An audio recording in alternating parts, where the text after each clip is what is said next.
Assalamualaikum, saya Muaz Saifing and hari ini kita akan baca buku berkaitan dengan 40 akhlak yang mengubah dunia. So, 40 akhlak ya. 40 banyak benda kita baca hari ini ya. Akhlak yang pertama, ketinggian akhlak insan mulia.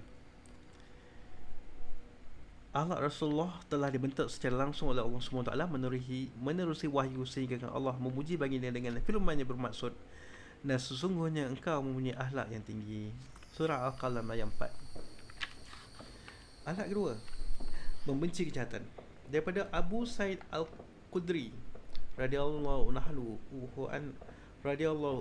anhu berkata, aku mendengar Rasulullah SAW bersabda, barang siapa di antara kamu yang melihat kemungkaran, maka hendaklah ia mengubah dengan tangannya. Jika sekiranya ia tidak berkuasa, maka hendaklah ia mengubah dengan lidahnya. Jika sekiranya ia tidak juga berkuasa, maka hendaklah ia mengubahnya dengan hatinya. Dan demikian itu ialah mengubah dengan hatinya adalah selemah-lemah iman.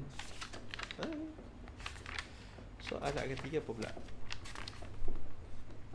Akhlak ketiga, jauhilah penyakit hati. Daripada Muaz bin Jabal, saya tu saya Muaz Saifing.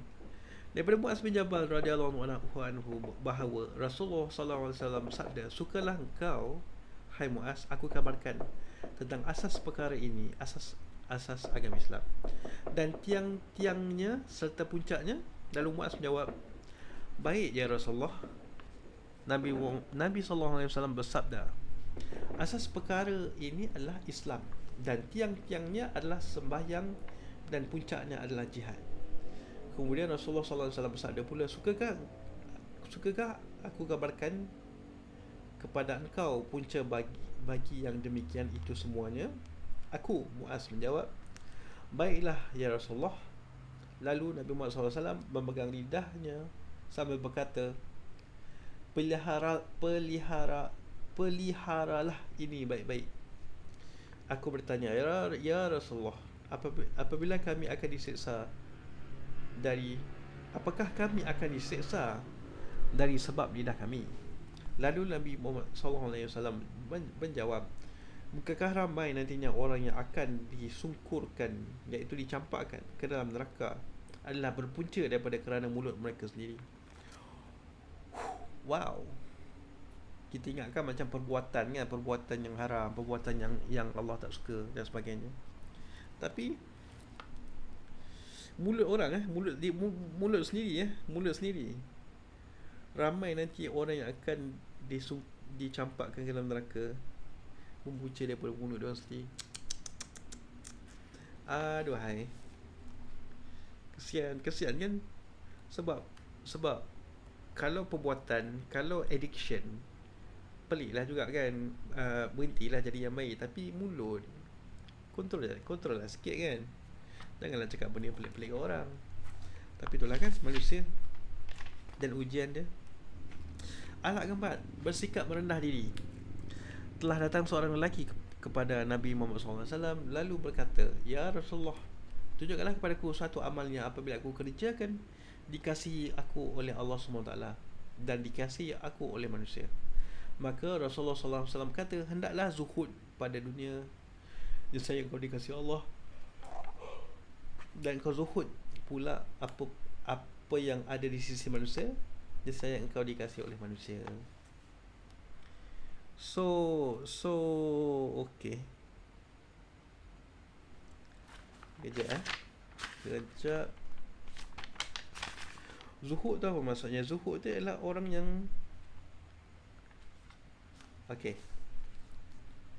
dalam hadis yang diriwayatkan Muhammad bin Muhajir dijelaskan mengenai pengertian zuhud.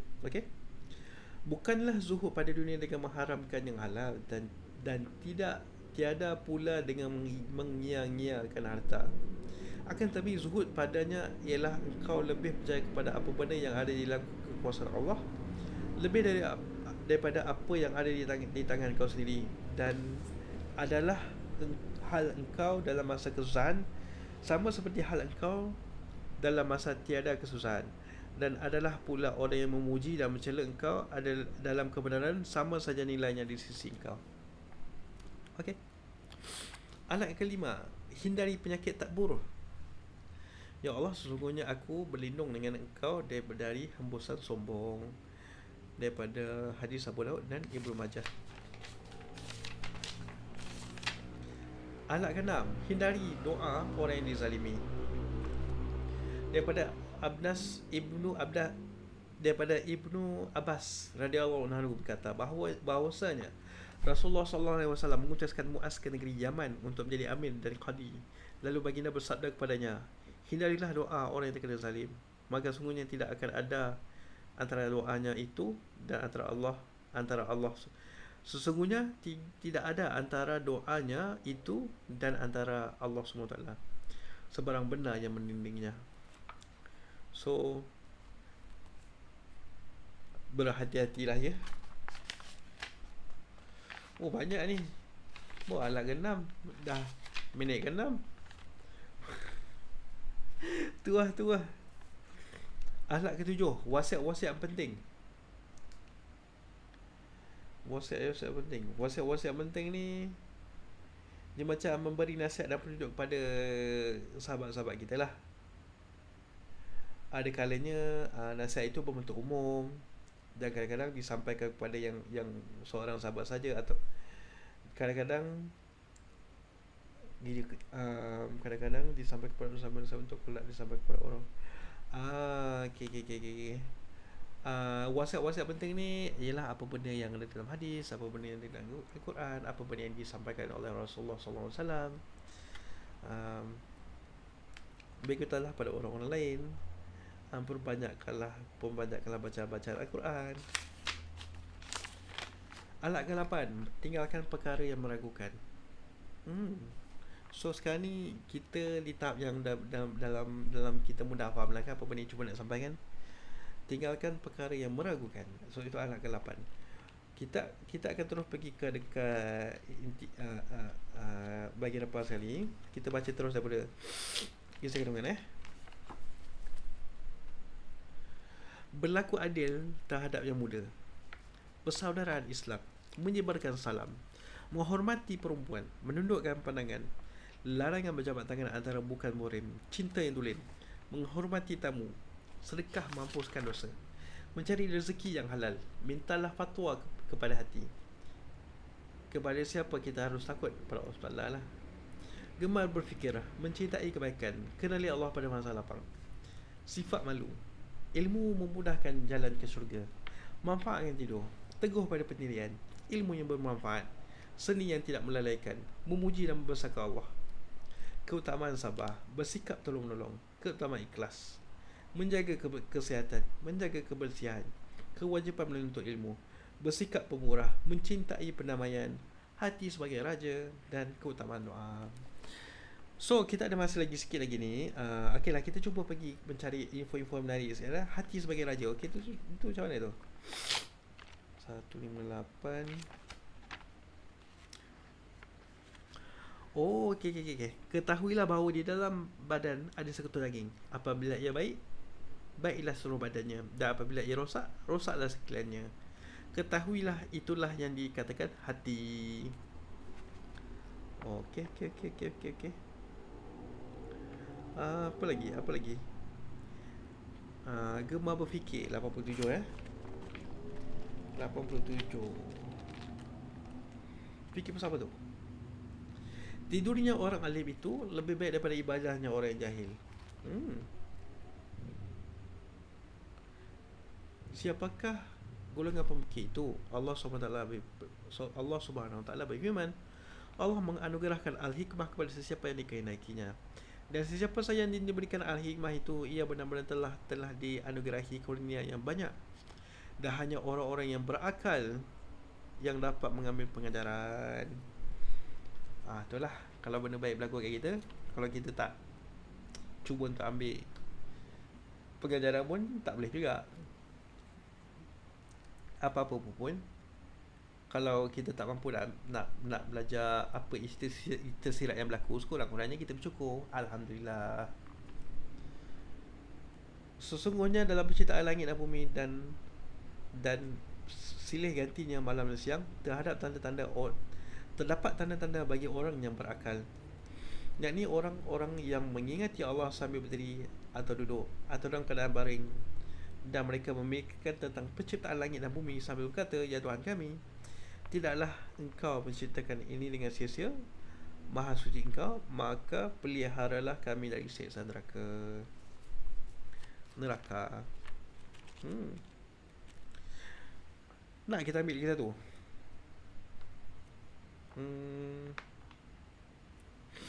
Kenalilah Allah pada masa lapang. Okey, peliharalah Allah SWT, nescaya engkau dapatinya berada di hadapan kau, menyertai dan menolong kau. Dan kenalilah Allah pada masa lapang, nescaya ia kenal engkau pada masa susah, jikalau engkau sedang menghadapi perkara yang sukar.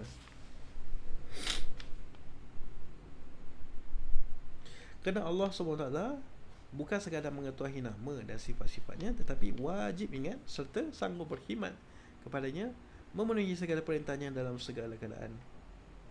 Bukanlah ingatan itu pada masa susah, semasa ditempa kesusahan dan kesesaran sahaja, sebagaimana yang berlaku di kalangan orang ramai, di mana terhadap orang-orang yang tergesa-gesa mengerjakan ibadah dan doa, ataupun doa dan berjanji dan bernazar menjadi orang yang taat seandainya dia dilepaskan dari kesusahan itu. Ini bukan dinamakan orang yang kenal Allah SWT. Orang yang kenal Allah itu ialah orang yang ingat dan melakukan segala perintah Allah SWT pada masa senang maupun susah. Dan dengan begitu Allah SWT akan menolongnya pada masa susah dan sempit. Begitulah kisahnya kan. So sedikit sebanyak begitulah kisahnya tentang 40 hal yang mengubah dunia ni. Apa-apa pun kita tengoklah video yang di masa akan datang, kita akan baca buka-buka ya. Alright, baik-baik dan menjadi. Assalamualaikum.